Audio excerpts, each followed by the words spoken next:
Hi hello आणि नमस्कार मंडळी, तुमचं पाटील धाब्यामध्ये हार्दिक स्वागत आहे। आज आपण पाहणार आहोत दिल्लीच्या गल्ल्यांमध्ये मिळणारी एक फेमस डिश राजमा चावल। कमी तेलात अगदी हेल्दी पद्धतीने पण टेस्टमध्ये मात्र वर्ल्ड बेस्ट असणारे राजमा। चला तर सुरू करूयात। सर्वात आधी मी हे राजमा ओव्हरनाईट भिजत ठेवले होते। किमान 7 ते 8 तास तरी लागतात, त्यामुळे ओव्हरनाईट भिजवणे बेस्ट ऑप्शन आहे। त्याचं कारण असे, यात जे पांढरे चित्रा राजमा दिसत आहेत हे खूप वेळ घेतात भिजायला व कुकरमध्ये शिट्ट्याही लवकर होत नाहीत। हे पहा, बोटाने आपण दाबून पाहिले तरी टणक लागतात। या उपर लाल राजमा, ज्याला आपण जम्मू काश्मीरी राजमा असेही म्हणतो, ते लवकर शिजतात व भिजतातही। मला 2 वेळा डीमार्टमध्ये हे राजमा भेटलेच नाहीत, त्यामुळे मी हे पांढरे राजमा व थोडे शिल्लक असलेले लाल राजमा दोन्हीही ओव्हरनाईट रात्री भिजत ठेवले होते। आता कुकरमध्ये आपल्याला हे राजमा शिजवून घ्यायचे आहेत। त्यासाठी अर्धा लिटर पाणी मी त्यामध्ये ओतून घेतलं होतं व आपल्याला जवळपास 7 ते 8 शिट्ट्या याला करून घ्यायच्या आहेत। आता जोपर्यंत कुकरला आपण शिट्ट्या करतोय तोपर्यंत राजमासाठी जो मसाला आपल्याला लागणार आहे तो आपण मसाला तयार करून घेऊयात।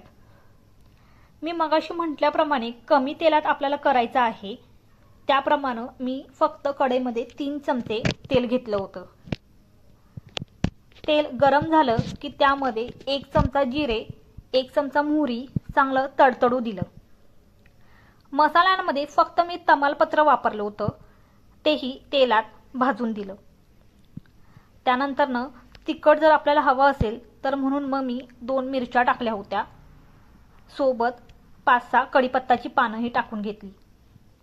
सर्व तेलात मस्त असं तडतडायला लागलं की उभा चिरलेला कांदा त्यामध्ये आपल्याला टाकायचा आहे। आपल्याला मी मगाशी म्हटल्याप्रमाणे स्ट्रीट स्टाईल किंवा दिल्लीच्या स्टाईलनं राजमा बनवायचे आहेत, त्यामुळे मी कांद्याचे उभे काप करून घेतले होते। ते आपल्याला लालसर किंवा गुलाबीसर रंग येऊस तोपर्यंत तेलामध्ये परतवून घ्यायचे आहेत। त्यानंतर एक मोठा बारीक चिरलेला व थोडासा पिकलेला टोमॅटो सोबत 1 चमचा अद्रक लसूण पेस्ट टाकून 1.5 चमचा मीठ, म्हणजे चवीनुसार आपल्याला जेवढं राजमामध्ये मीठ लागणार आहे तेवढं मी मीठ आत्ताच टाकून घेतलं होतं, त्यामुळे टोमॅटो लवकर शिजला जाईल व त्याला चांगलं पाणीही सुटेल। त्यानंतर मी कढईवरती झाकण ठेवून दिलं व 2 मिनिटे टोमॅटो व कांदा पुन्हा शिजू दिला।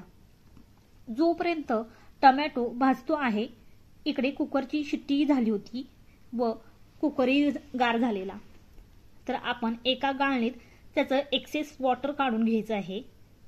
हे पाणी फेकून न देता आपण राजमासाठी वापरायचं आहे व सोबत आपण जर जिरा राईस करणार असे तर त्या जिरा राईसमध्येही हे पाणी वापरलं तर खूप टेस्टी होतो। टोमॅटो आणि कांदा व्यवस्थित शिजला की त्यामध्ये 1 चमचा हळद, 2 चमचे घाटी मसाला किंवा तिखट चटणी जी म्हणतो आपण ती टाकायची आहे। मसाल्यांमध्ये फक्त मी इथं गरम मसाला वापरत आहे, तो टाकून तेल सुटेपर्यंत आपल्याला हे मसाले भाजून घ्यायचे आहेत। त्यानंतर त्यात शिजलेला राजमा टाकायचा आहे, सोबत थोडं मगाशी गाळलेलं पाणी टाकायचं आहे व सर्व मिक्सचर एकसारखं करायचं। त्यानंतर कोथिंबीर टाकून 5 मिनिटे झाकण ठेवून राजमा शिजू द्यायचा। आपला राजमा मसाला तयार आहे। घरच्या घरी दिल्ली स्टाईलनं बनणारा हा राजमा खूप छान टेस्टी होतो व डिनरला पटकन होणारी ही रेसिपी आहे।